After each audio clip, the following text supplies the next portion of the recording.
يا ربي بالمصطفى بلغ مقاصدنا واغفر لنا ما مضى يا واسع الكرم يا ربي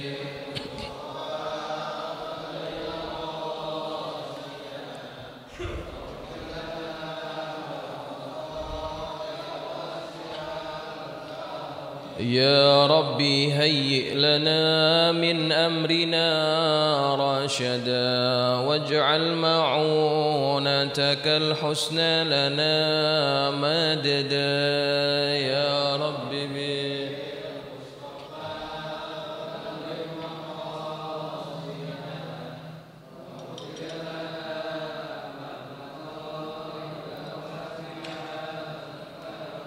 ولا تكلنا إلى تدبير أنفسنا فالنفس تعجز عن إصلاح ما فسد يا ربي بالمصطفى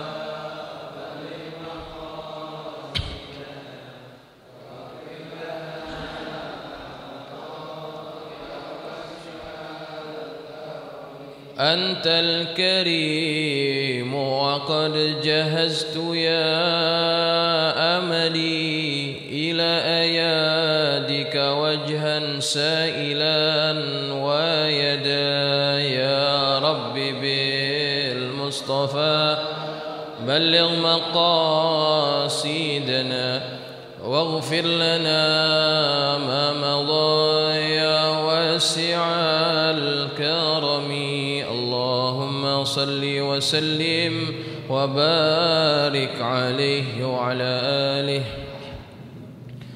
الفاتحة على نية إن الله يفتح علينا فتوح العارفين ويفقهنا وإياكم في الدين ويرزقنا كمال الإخلاص واليقين. ثم الفاتحة إلى روح سيدنا وحبيبنا محمد بن عبد الله صلى الله عليه وسلم ثم إلى أرواح آبائه وإخوانه من الأنبياء والمرسلين وآل كل منهم وصحابته أجمعين وتابعين لهم بإحسان إلى يوم الدين وثم إلى أرواح الأولياء والشهداء والصالحين والعلماء العاملين من مشارق الأرض إلى مغاربها وثم إلى روح مؤلف هذا الكتاب الإمام النووي بأن الله ينفعنا بأسراره وأنواره وعلومه ونفاهته في الدين والدنيا والآخرة ويتغشه برحمه والمغفرة ثم إلى روح مشايخنا ومعلمينا الحبيب عبد الرحمن بن أحمد أسد فتمنى لك جماعة الشافعي هدايم وثم لك عبد الشاكر رملي وثم لك أربات كجيه وسم رزقي وثم إلى روحه كيشف أمصير وثم إلى روح الحبيب علي بن عبد الرحمن أسد فتم إلى أن الله يتغشاهم برحمة والمغفرة ويعلي درجاتهم في الجنة وإلى حضرة النبي المصطفى محمد صلى الله عليه وسلم. الفاتحة. أعوذ بالله من الشيطان الرجيم. بسم الله الرحمن الرحيم. الحمد لله رب العالمين الرحمن الرحيم مالك يوم الدين إياك نعبد وإياك نستعين اهدنا الصراط المستقيم صراط الذين أنعمت عليهم غير المغضوب عليهم ولا الضالين آمين. السلام عليكم ورحمة الله وبركاته. الحمد لله رب العالمين وبه نستعين على أمور الدنيا والدين والصلاة والسلام على أشرف المرسلين سيدنا ومولانا محمد وعلى آله وأصحابه أجمعين. سبحانك لا علم لنا إلا ما علمتنا إنك أنت العليم الحكيم. رب اشرح لي صدري ويسر لي أمري واحلل عقدة من لساني يفقه قولي. أما بعد فإن أصدق الحديث كتاب الله تعالى وخير الهدي هدي محمد صلى الله عليه وسلم وشر الأمور محدثاتها وكل محدثة بدعة wa kullu bid'atin dhalalah wa kullu dhalalatin finnar. Hadirin jamaah yang dirahmati Allah sekalian, alhamdulillah kita panjatkan syukur kehadirat Allah Subhanahu wa taala yang atas limpahan nikmat dan karunia daripadanya kita dapat hadir di majlis ini, duduk di majlis ilmu, mempelajari hadis Rasulullah sallallahu alaihi wasallam, yang mudah-mudahan langkah kaki kita daripada rumah Allah catat menjadi satu kebaikan bagi kita. Satu langkah kita Allah angkat darajat kita, satu langkah kita Allah hapuskan kesalahan-kesalahan kita, dan mudah-mudahan apa yang kita pelajari menjadi ilmu yang bermanfaat untuk kita semuanya. Amin Allahumma amin. Baik jamaah sekalian yang dirahmati Allah, alhamdulillah malam ini ada hidangan, bukan hanya satu tapi dua ya. Alhamdulillah ada hamba Allah yang memberikan rezekinya untuk kita semua, untuk kita jadikan santapan jasmani, santapan rohani kita dapat, santapan jasmani juga kita dapat. Alhamdulillah ada timus, ada pisang ya. Alhamdulillah, mudah-mudahan juga bermanfaat untuk yang memberikan hartanya bagi kita semuanya. Baik jamaah yang dirahmati Allah, malam ini kita akan masuk pada hadis yang ke-21 ya. Hadis yang ke-21. Bang Nunu ini agak ngaung-ngaung ya bunyi. Deh. Baik, bismillahirrahmanirrahim. Qala al-musannif rahimahullahu ta'ala wa nafa'ana bi ulumihi fid dharain amin. Qala radhiyallahu ankum. An Abi Amrin wa kila Abi Amrata Sufyan bin Abdullah radhiyallahu anhu qala qultu ya Rasulullah qul li fil islami qawlan la as'alu anhu ahadan ghairaka qala qul amantu billahi thumma istaqim. Rawahu Muslimun. Dari Abu Amr, ada yang mengatakan Abu Amrah, Sufyan bin Abdullah radhiyallahu anhu, dia mengatakan, aku pernah berkata, wahai Rasulullah, katakanlah kepadaku mengenai Islam sebuah perkataan yang cukup bagiku sehingga aku tidak bertanya lagi tentangnya kepada selain darimu. Beliau menjawab, katakanlah aku beriman kepada Allah lalu beristiqomahlah. Baik jamaah sekalian yang dirahmati Allah, hadis yang ke-21 ini membicarakan tentang iman dan istiqamah. Sebelum kita membahas matan hadisnya, kita akan membicarakan sedikit tentang sahabat yang meriwayatkan hadis ini. Kunyahnya adalah Abu Amr, atau ada yang mengatakan Abu Amrah. Itu kunyahnya. Namanya adalah Sufyan bin Abdullah ya, Sufyan bin Abdullah. Jadi nama Sufyan ini nama bahasa Arab ya. Kalau di Indonesia kan menjadi Sofyan, tapi asalnya Sufyan. Sufyan bin Abdullah Ats-Tsaqafi. Ats-Tsaqafi ini adalah di situ di kitab bapak-bapak nggak ada ya. Ats-Tsaqafinya nggak ada. Kalau di kitab saya ini ada disebut Ats-Tsaqafi. Ats-Tsaqafi ini adalah nisbah kepada sukunya Bani Tsaqif ya. Dia berasal daripada suku Bani Tsaqif. Bani Tsaqif itu di mana? Bani Tsaqif adalah suku kaum yang tinggal di daerah Taif ya. Taif itu lebih kurang dalam 15 atau 20 kilo daripada Mekah. Nah, itu terletaknya satu tempat yang bernama Taif, tidak jauh daripada Mekah. Di Taif ini terkenal sebagai daerah yang subur dan iklimnya juga lebih sejuk dibandingkan di Mekah. Sewaktu Nabi diberitahu oleh Allah bahwa Nabi akan disuruh berhijrah ke satu tempat yang tempat itu banyak perkebunannya. Nabi diberitahu itu. Ciri-ciri tempat yang akan ditempati Nabi sebagai tempat berhijrah adalah negeri tersebut banyak kebun-kebunnya.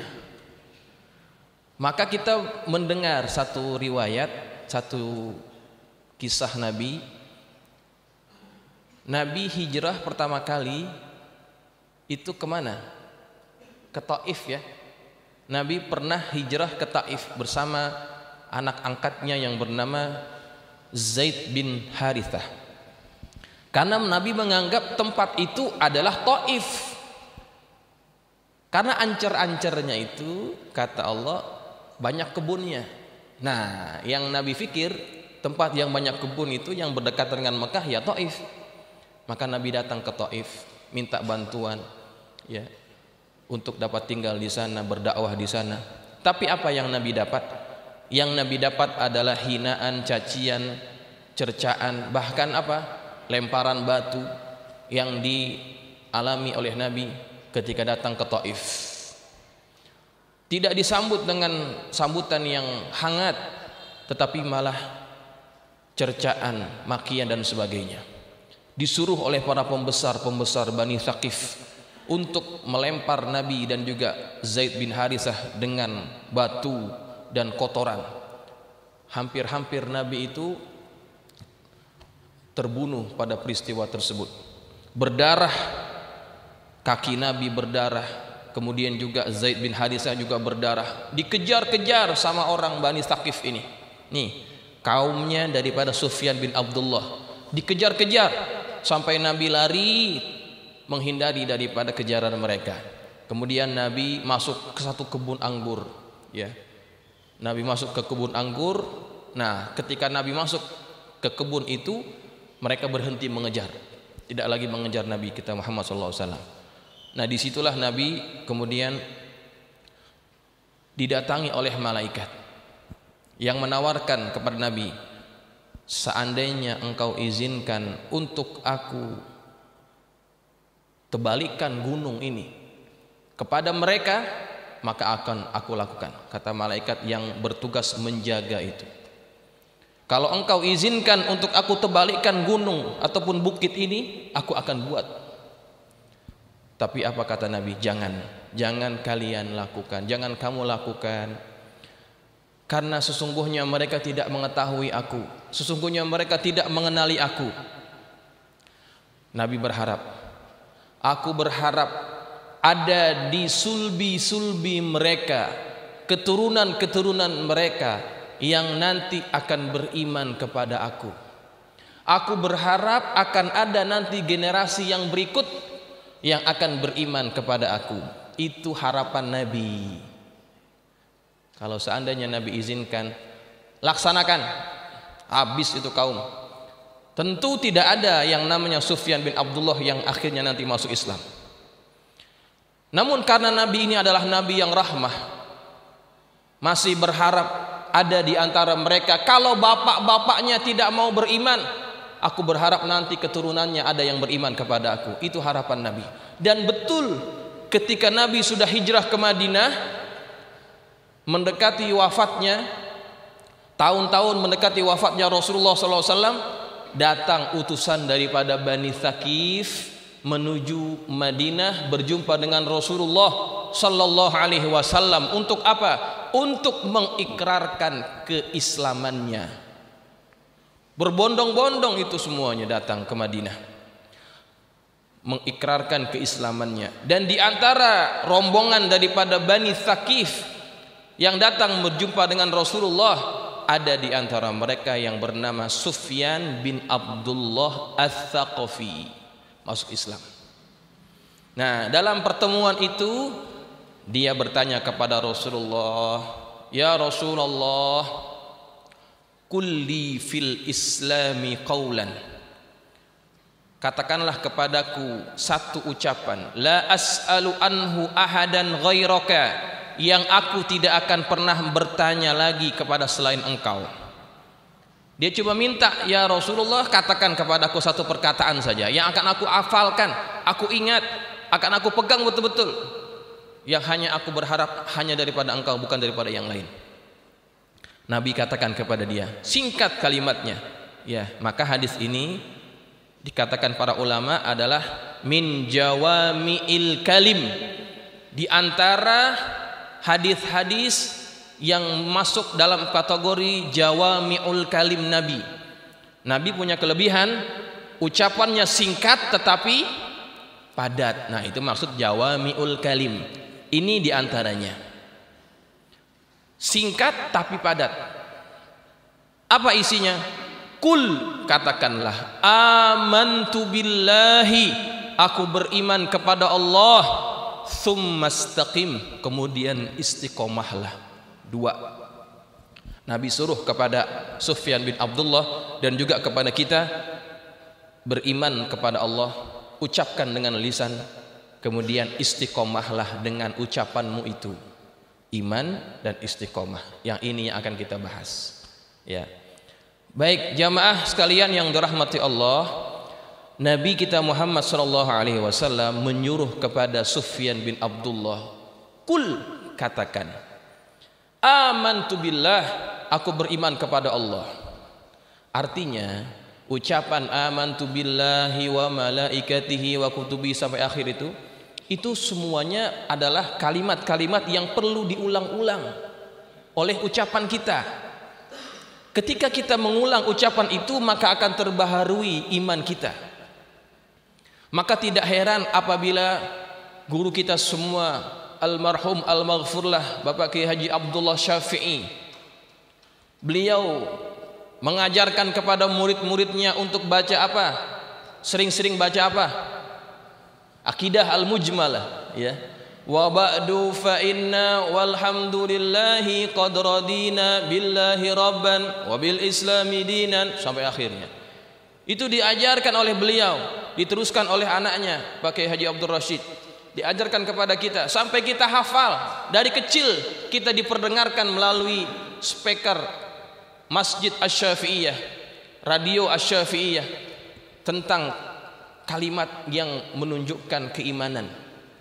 Jadi jangan anggap remeh kalimat tersebut. Ketika kita mengucapkan kalimat itu, maka sebetulnya kita sedang memperbaharui iman. Ya. Dan ini sesuai dengan ajaran Rasulullah sallallahu alaihi wasallam kepada sahabatnya ini, kul amantu billah, katakan aku beriman kepada Allah. Ya. Ucapan ini akan membekas di hati. Makanya ketika orang sudah mengucapkan amantu billah, dia sudah dianggap muslim sebetulnya. Ya, ataupun dengan kalimat yang lebih sempurna lagi, asyhadu alla ilaha illallah wa asyhadu anna muhammadar rasulullah. Begitu. Ya, ketika orang sudah mengucapkan kalimat ini, dia mengajarkan kepada hatinya untuk mengimani hanya kepada Allah Subhanahu wa taala. Kesan daripada ucapan itu sangat besar kepada hati kita. Sangat besar kepada hati kita. Maka Nabi sangat marah ketika ada orang yang mengucapkan kalimat-kalimat yang menunjukkan bahwa dia sudah masuk Islam tapi masih dibunuh. Nabi sangat marah. Satu ketika Nabi kita Muhammad SAW pernah mengutus satu pasukan, yang pasukan itu dipimpin oleh sahabat Nabi yang bernama Usamah bin Zaid bin Harithah, anak kepada Zaid bin Harithah. Anaknya bernama Usamah, diutus jadi pemimpin pasukan. Masih muda orangnya. Ketika mereka berperang, Usamah hampir-hampir kalah, tapi dia bisa membalikan keadaan. Musuhnya itu yang akhirnya terpojok. Ketika akan dibunuh, Musuhnya ini mengucapkan kalimat syahadat, hampir dibunuh nih orang, tapi dia mengucapkan kalimat syahadat, asyhadu an la ilaha illallah wa asyhadu anna muhammadar rasulullah. Mulutnya ngucapin, tapi kemudian oleh Usamah tetap dibunuh orang ini, tetap dibunuh. Kemudian para sahabat yang melihat kejadian itu melaporkan kepada Rasulullah. Dipanggil Usamah, betulkah engkau membunuh seseorang yang sudah mengucapkan syahadat? Kata Usamah, ya Rasulullah, dia mengucapkan kalimat itu karena terdesak, karena takut akan aku bunuh, maka dia mengucapkan kalimat itu, bukan murni daripada hatinya. Apa kata Rasulullah? Rasulullah merah wajahnya, mukanya merah. Kenapa engkau tidak belek dadahnya? Buka, lihat hatinya, jujur apa tidak dengan ucapan yang dia ucapkan. Nabi marah dengan Usamah. Kamu tidak berhak menilai hati orang. Kalau dia sudah mengucapkan kalimat syahadat, berarti dia sudah muslim. Terjaga darahnya, terjaga hartanya daripada ditumpahkan. Marah Rasulullah kepada Usamah bin Zaid, sampai-sampai Usamah merasakan, seandainya aku merasa aku baru masuk Islam, aku sangat bahagia. Kenapa? Merasa sangat berdosa karena telah membunuh orang yang sudah mengucapkan kalimat syahadat. Tuh lihat betapa mahalnya ucapan. Ketika orang sudah mengucapkan kalimat itu, maka nilainya sudah berubah, tidak lagi dianggap orang kafir. Maka orang yang senantiasa mentajdid imannya dengan mengucapkan amantu billahi wa malaikatihi wa kutubihi wa rusulihi wal yaumil akhir, contohnya dalam akidah al-mujmalah, maka itu akan memperbaharui imannya dan kesannya itu akan kelihatan. Kesannya akan kelihatan. Kayak Abdullah Syafi'i itu dapat mengajarkan kepada kita untuk membaca akidah mujmalah. Siapa yang ajar? Yang mengajarkan itu gurunya Habib Ali Kuitang. Habib Ali Kuitang siapa yang ajar? Gurunya siapa? Habib Utsman bin Yahya Mufti Betawi. Habib Utsman siapa yang ajar? Gurunya Habib Ali Simtud Durar, pengarang Simtud Durar, terus sampai kepada Rasulullah SAW. Itu kalimat diajarkan oleh guru-guru kita kepada gurunya lagi, kepada gurunya lagi, sampai kepada Al Habib Abdullah bin Alawi Al Haddad yang mengarang itu kalimat al-aqidah al-mujmalah, ya. Jadi itu sangat bermanfaat sekali untuk kita baca setiap hari. Nah, kemudian jamaah sekalian, setelah Nabi menyuruh kepada orang ini, sahabat ini, amantu billah tsumma istaqim, kemudian beristiqomahlah. Nah, inilah yang paling mahal. Orang mengucapkan iman itu mudah, tapi istiqomah itu yang berat, ya. Istiqomah itu adalah perbuatan yang sangat berat. Apa arti istiqomah? Istiqomah kan kalau dari segi bahasa lurus, ya, tidak bengkok, itu arti istiqomah. Maka ketika orang diminta untuk beristiqomah, maka dia diminta untuk senantiasa berjalan pada jalan yang lurus, tidak bengkok-bengkok. Senantiasa taat kepada Allah, tidak bermaksiat. Senantiasa patuh kepada Allah, tidak melanggar segala apa yang dilarang oleh Allah. Itu istiqomah. Gampang atau mudah? Gampang atau mudah? Sama aja ya. Pilihannya salah. Gampang atau susah, baru betul gitu. Gampang atau susah? Susah. Susah. Istiqomah itu mahal, susah. Makanya ketika turun ayat yang Nabi mendapatkan ayat yang berisi suruhan untuk beristiqomah, Nabi merasakan itulah ayat yang paling berat, menyebabkan Nabi itu ubanan. Dalam surah Hud, cari itu ayat. Ketika Nabi turun itu ayat, Nabi merasakan sangat berat karena suruhan itu adalah suruhan istiqomah. Berat, menyebabkan Nabi beruban pada ketika mendapatkan wahyu tersebut. Ya, susah. Orang istiqomah itu susah. Sebagai contoh lah, Siapa yang dari awal buka pengajian saya aja dah, nggak usah daripada Ustadz Subhan, Ustadz Sidik, kelamaan. Itu dari zaman dulu. Waktu zaman kita nih, sama zaman saya buka pengajian, kan belum setahun ya. Siapa yang dari awal sampai sekarang nggak pernah bolos gitu ya? Siapa yang nggak pernah bolos? Angkat tangan. Ada ya, ada beberapa orang, saya ingat wajah-wajahnya. Tapi di antara yang selalu konsisten, istiqomah, kebanyakan yang nggak konsisten, betul tidak? Iya kan? Ada aja urusan, ya, ada kawinan, ada acara keluarga, ada urusan bisnis, ada urusan inilah itulah, susah untuk menjaga keistiqomahan. Saya tahu beberapa orang yang istiqomah dari awal sampai sekarang masih dapat selalu hadir, karena memang susah untuk menjaga istiqomah itu. Ya, maka ada satu ungkapan, al istiqomah khairun min alfi karomah. Istiqomah itu lebih baik daripada 1000 karomah, ya, daripada 1000 keramat.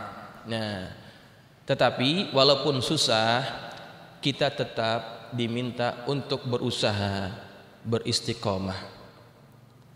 Kata Allah Subhanahu wa taala, fastaqimu ilaihi wastaghfiruh. Beristiqomahlah kalian kepadanya dan minta ampunlah kepadanya. Ketika Allah menyuruh kita istiqomah, kemudian diikuti oleh ucapan minta ampun. Kenapa? Karena kita tidak mungkin bisa dapat sempurna istiqomah ketika ada kekurangan daripada keistiqomahan kita, minta ampun kepada Allah. Allah akan tutupi kekurangan-kekurangan kita daripada istiqomah yang belum sempurna. Kata Nabi kita Muhammad SAW juga berkatakan, istaqimu walan tutiqu. Istiqomahlah kalian, tapi kalian tidak akan sanggup. Begitu. Lan tutiqu, kalian tidak akan pernah sanggup beristiqomah, karena memang berat. Walaupun begitu, kita tetap berusaha semampu kita, ya, semampu kita. Paling kurang istiqomah terhadap keimanan, ya. Kita sudah mengakui Allah sebagai Tuhan, kita istiqomah membawa keimanan itu sampai akhir hayat kita. Innalladzina qalu rabbunallahu tsumma istaqamu tatanazzalu alaihimul malaikatu alla takhafu wa la tahzanu wa abshiru bil jannati allati kuntum tu'adun. Ya, itu ayat Allah sebutkan dalam surah Fussilat. Innalladzina qalu, orang-orang yang mengucapkan Rabbunallah, Tuhan kami adalah Allah. Tsumastaqamu, kemudian dia istiqomah dengan ucapan itu.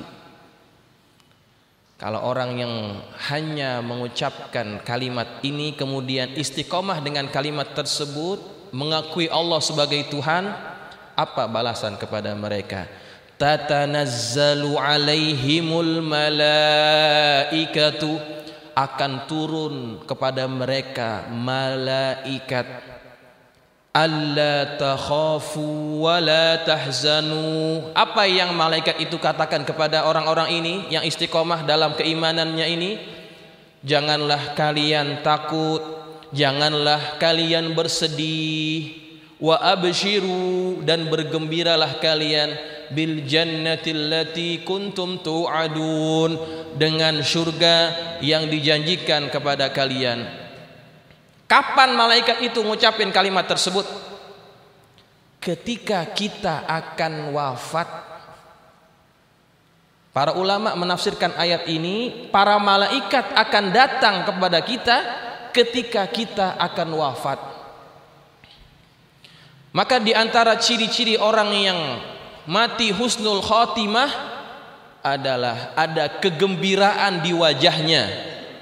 Kalaupun susah mendapatkan orang yang dapat mengucapkan 2 kalimat di akhir hayat, setidaknya tanda orang itu mati dalam keadaan husnul khotimah adalah tanda kegembiraan pada wajahnya. Kelihatan pada wajahnya dia bergembira. Kenapa dia bergembira? Karena sebelum dia wafat, malaikat datang berjumpa dengan dia berkata, alla takhafu, jangan takut, wala tahzanu, jangan bersedih, bergembiralah dengan surga yang sudah dijanjikan kepada kalian. Dia ditampakkan balasan yang akan dia dapatkan nanti ketika dia sudah mati, yaitu surga yang akan dia tempati. Maka dia bergembira dengan keadaan tersebut. Nabi pernah berkata kepada Aisyah, apabila ada seorang hamba yang membenci berjumpa dengan Allah, tidak mau berjumpa dengan Allah, maka Allah pun akan benci berjumpa dengan dia. Kata Aisyah, ya Rasulullah, siapa di antara kami yang tidak takut mati? Semuanya kita takut mati. Kami semua tidak mau mati sebetulnya.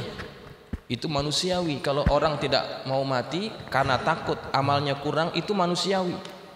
Ya Rasulullah, bukan kami tidak mau berjumpa dengan Tuhan, tapi kami takut mati.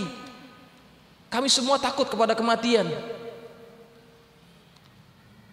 Kata Rasulullah kepada Aisyah, wahai Aisyah, ketahuilah, apabila orang itu adalah orang yang beriman, maka ketika dia akan sampai kepada ajalnya, Allah akan tunjukkan balasan yang akan dia dapatkan.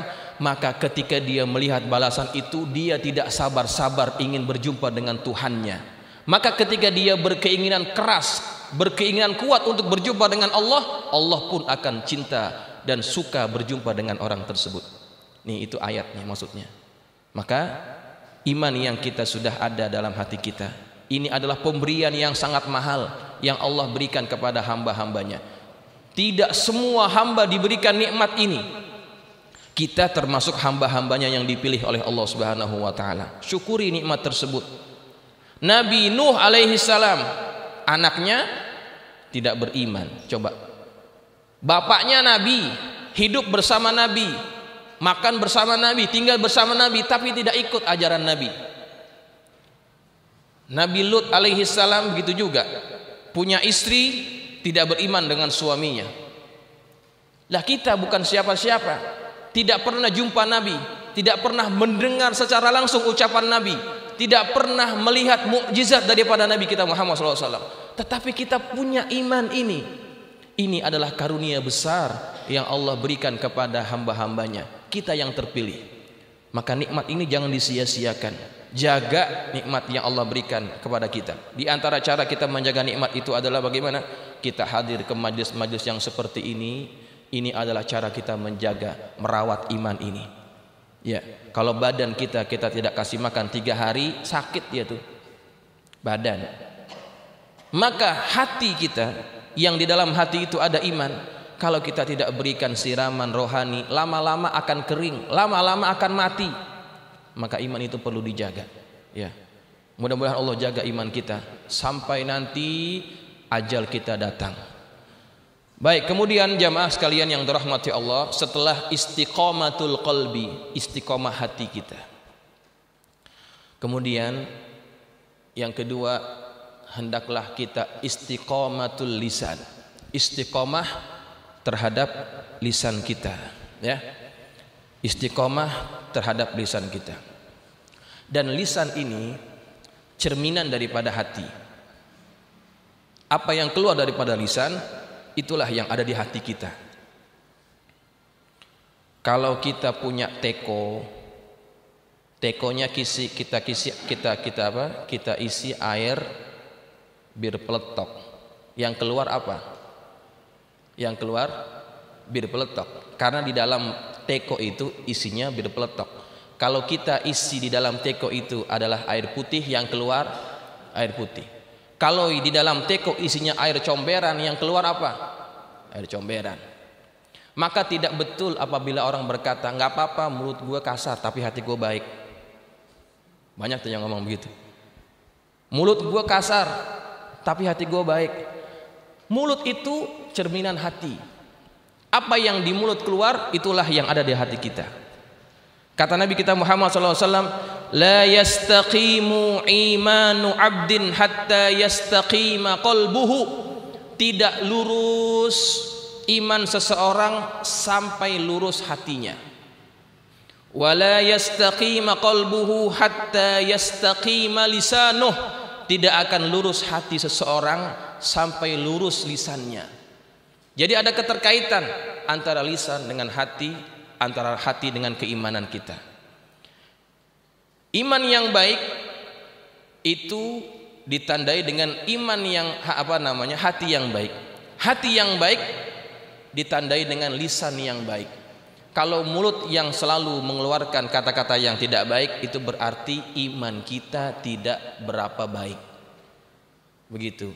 Kalau yang keluar selalu ucapan-ucapan yang kasar, yang kotor, ya, yang tidak patut diucapkan oleh seorang muslim, maka hati kita masih belum terlalu baik. Suka nipu orang, suka ngatain orang, berarti hati kita belum baik. Karena yang keluar adalah cerminan daripada hati kita. Ya, maka kalau kita sudah memiliki iman yang baik, jaga, rawat, sehingga apa yang keluar daripada anggota tubuh kita semuanya yang baik-baik. Iman yang baik akan mengeluarkan yang baik-baik. Begitu, ya.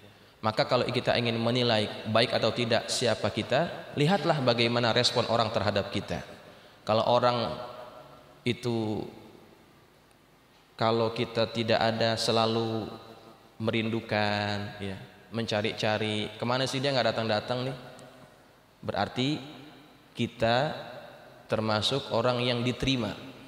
Tapi kalau keberadaan kita tidak diinginkan, berarti kita bukan orang yang baik di mata masyarakat.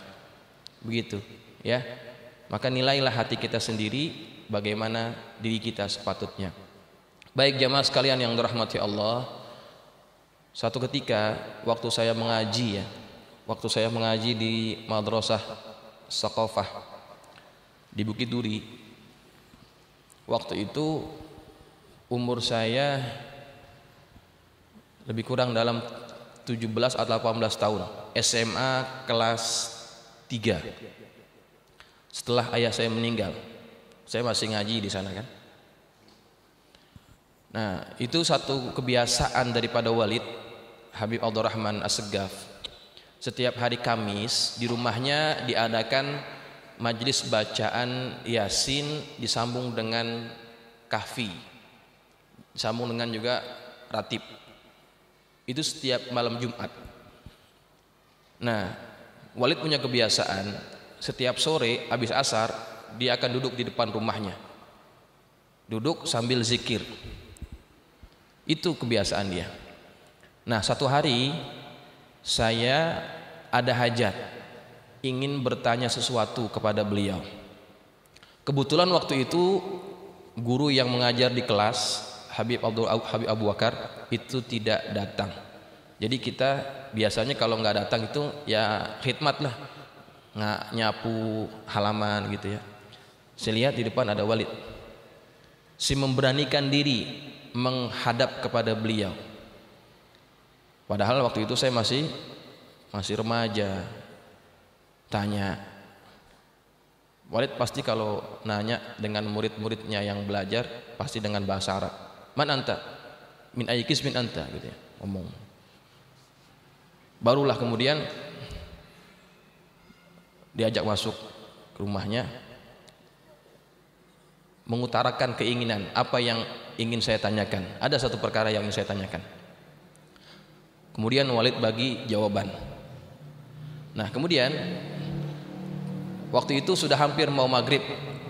Dia minta izin, Walid minta izin untuk masuk ke kamarnya, ingin rapi-rapi, siap-siap. Masuklah beliau. Kemudian ketika sudah di kamar, saya ikutin ke dalam.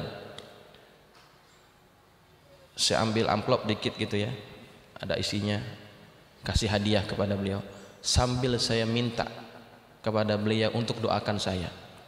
Terkeluar kalimat di mulut saya, Walid, doakan biar saya istiqomah. Itu yang saya minta daripada beliau. Saya nggak minta jadi orang alim, nggak minta jadi kiai, nggak minta jadi ustadz, nggak minta jadi apa enggak. Yang saya minta apa? Walid doakan saya biar istiqomah. Itu aja. Kemudian dia mengiyakan, mendoakannya. Dan alhamdulillah, dan apa yang saya dapatkan sekarang, dapat mengajar, dapat memberikan manfaat, dapat sharing kepada para jamaah, itu diantara keberkahan doa. Dulu saya pernah minta supaya istiqomah di jalan ini, jalan ilmu maksudnya. Alhamdulillah Allah pelihara sampai ke tahap ini masih tetap gemar dan cinta kepada ilmu, dan kemudian dapat memberikan manfaat walaupun sedikit kepada para jamaah. Ini manfaat istiqomah.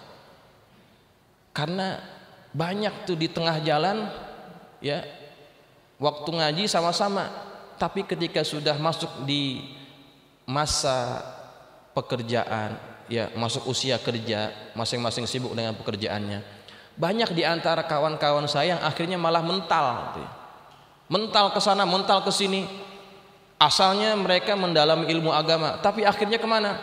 Ada yang jadi kerja di bank, kerja di itu, kerja di ini, masing-masing sudah jauh daripada jalurnya. Nah, yang mahal adalah istiqomah. Itu yang saya minta. Alhamdulillah dipelihara oleh Allah Subhanahu wa taala terus di jalur ini, sehingga dapat menyelesaikan studi di bidang yang betul-betul dari awal ini yang saya tekuni. Nah, itu buah dari apa? Buah dari doa dan minta kepada orang-orang yang soleh. Jangan minta macam-macam, jangan minta bisnis kita maju, jangan minta itu.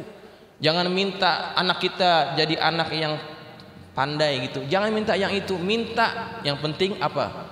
Istiqomah, itu yang mahal. Karena ketika orang sudah istiqomah, semuanya akan dapat. Dia akan dapat semuanya, begitu ya. Maka minta kepada orang-orang yang soleh, orang-orang yang layak kita mintakan doa itu ya. Baik jamaah sekalian yang dirahmati Allah, sudah masuk waktu Isya. Saya kira sampai di sini hadis ke-21, mudah-mudahan bermanfaat dan semoga kita dapat mengaplikasikan hadis ini, apa yang kita dapat supaya kita dapat istiqomah. Semoga Allah bantu kita supaya istiqomah dalam jalan ini. Ada yang ingin bertanya silakan kalau ada.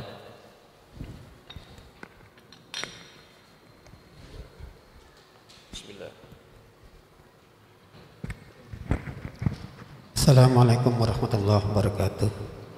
Waalaikumsalam. Tadi Ustaz katakan orang yang istiqomah ialah orang yang tidak pernah absen dari segala sesuatu. Contohnya seperti ngaji di sini. Tetapi seandainya kita berhalangan, dan apa yang Ustaz katakan tadi, ada halangan keluarga ataupun lain-lainnya, itu berarti bukan termasuk yang istiqomah, Ustaz.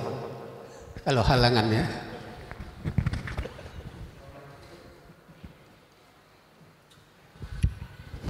Baik. Jadi istiqomah yang tadi saya katakan, lurus nggak belok-belok, taat nggak maksiat, ya kan? Itu yang saya maksudkan. Saya ambil contoh tadi ngaji kan, ya. Kalau orang yang istiqomah terus ngaji, apapun halangannya dia coba usahakan, itu istiqomah. Tapi kan saya tadi katakan, untuk istiqomah itu susah luar biasa. Istaqimu walan tatiqu, istiqomahlah kalian dan kalian tidak akan mampu. Siapa yang katakan? Rasulullah SAW sendiri. Memang susah.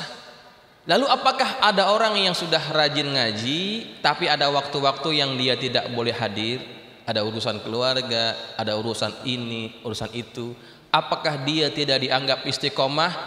Tidak begitu. Ketika orang tidak dapat, contoh ya, pengajian, dia tidak dapat hadir pengajian karena ada urusan yang tidak dapat ditinggalkan, urusan keluarga katakan begitu, maka bukan berarti dia tidak dianggap istiqomah. Dia tetap dianggap istiqomah semampu yang dia lakukan. Begitu. Itu sudah dianggap istiqomah. Hah? Itu tetap dianggap istiqomah ya. Semampu yang dia mampu, itulah yang dia mampu. Begitu. Dan Ada satu kelebihan ya, orang kalau sudah istiqomah, ketika dia tidak dapat mengikuti apa yang menjadi keistiqomahan dia itu, maka Allah tetap akan tuliskan ganjarannya secara sempurna. Sebagai contoh, ada orang yang selalu datang sholat berjamaah di masjid,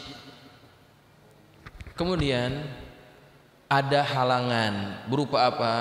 Berupa sakit, yang dia tidak dapat hadir ke masjid, maka Allah akan tetap memberikan ganjaran kepada orang tersebut atas keistiqomahan dia sebelum dia terhalang dengan penyakitnya.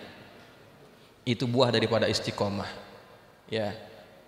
Begitu juga dengan orang yang misalkan rajin ngaji tapi ada gilirannya tidak dapat hadir, karena kebiasaan dia sebelum ada halangan tadi, Allah tetap reken gitu. Allah tetap reken bahwa dia hadir, ada pahala yang dia akan dapat karena keistiqomahan sebelum dia ada halangan, begitu. Itu buah daripada istiqomah, begitu ya. Satu lagi satu. Ya boleh. Tapi lain soal satu. Kita tahu bahwasanya orang kafir mati atau meninggal pasti masuk neraka. Apakah anak-anak orang kafir ini yang masih kecil atau belum balik apabila meninggal masuk neraka juga? Apakah anak orang kafir yang belum balik, yang belum mukallaf akan masuk neraka? Tidak. Ini yang menjadi perdebatan antara Mu'tazilah dengan Ahlu Sunnah ya. Pernah ada perdebatan sengit antara Al-Imam Abul Hasan Al-Asy'ari dengan gurunya Wasil bin Atha. Sebetulnya Al-Imam Abul Hasan Al-Asy'ari ini dia adalah dulunya Mu'tazilah, tapi karena masalah ini akhirnya dia keluar dari Mu'tazilah, dia kembali kepada Ahlus Sunnah wal Jamaah, membuat satu mazhab baru yang kembali kepada Ahlus Sunnah wal Jamaah, begitu. Masalahnya ini nih, masalah apa hukum anak yang kafir, anak orang kafir yang belum masuk usia baligh. Kalau dia mati kemana dia akan masuk? Ke neraka atau ke surga? Nah, ketika orang ini belum baligh, kalau dia mati maka dia akan tetap masuk ke dalam surga. Ya. Kalau dalam Quran itu ada ayat yang berbunyi wildanum mukhalladun ya, wildanum mukhalladun.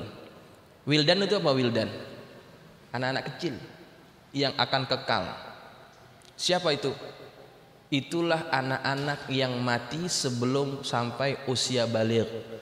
Mereka akan masuk ke dalam surga, menjadi pelayan-pelayan para penghuni surga ya. Itu kedudukan mereka, gitu Ustaz. Ya, itu ada di dalam surah Al-Insan, ya, wildanum mukhalladun. Baik, buat jamaah sekalian, mudah-mudahan apa yang kita pelajari bermanfaat. Al-Fatihah. A'udzubillahi minasyaitonirrajim. Bismillahirrahmanirrahim. Alhamdulillahirabbil alamin, arrahmanirrahim, maliki yaumiddin. Iyyaka na'budu wa iyyaka nasta'in. Ihdinas siratal mustaqim. Siratal ladzina an'amta 'alaihim ghairil maghdubi 'alaihim waladdallin. Amin. Bismillahirrahmanirrahim. Alhamdulillahi rabbil alamin, hamdan yuwafi ni'amahu wa yukafi mazidah. Ya Rabbana lakal hamdu kama yanbaghi li jalali wajhikal karim wa 'azimi sultanik. Allahumma anfa'na bima 'allamtana wa 'allimna ma yanfa'una. Allahumma zidna wa la tankusna wa akrimna wa la tuhinna wa atina wa la tahrimna وآثرنا ولا تؤثر علينا وأرضنا وارض عنا. اللهم إنا نسألك بحق فاطمة وأبيها وبعلها وبنيها افتح علينا وعلى أولادنا وتلاميذنا فتوح العارفين. فقهنا وإياكم في الدين وارزقنا كمال الإخلاص واليقين. اللهم ارزقنا فهم النبيين وحفظ المرسلين وإلهام الملائكة المقربين برحمتك يا أرحم الراحمين. اللهم اجعلنا من الذين يستمعون القول فيتبعون أحسنه. وصلى الله على سيدنا محمد وعلى آله وصحبه وسلم. الحمد لله رب العالمين. السلام عليكم ورحمة الله وبركاته.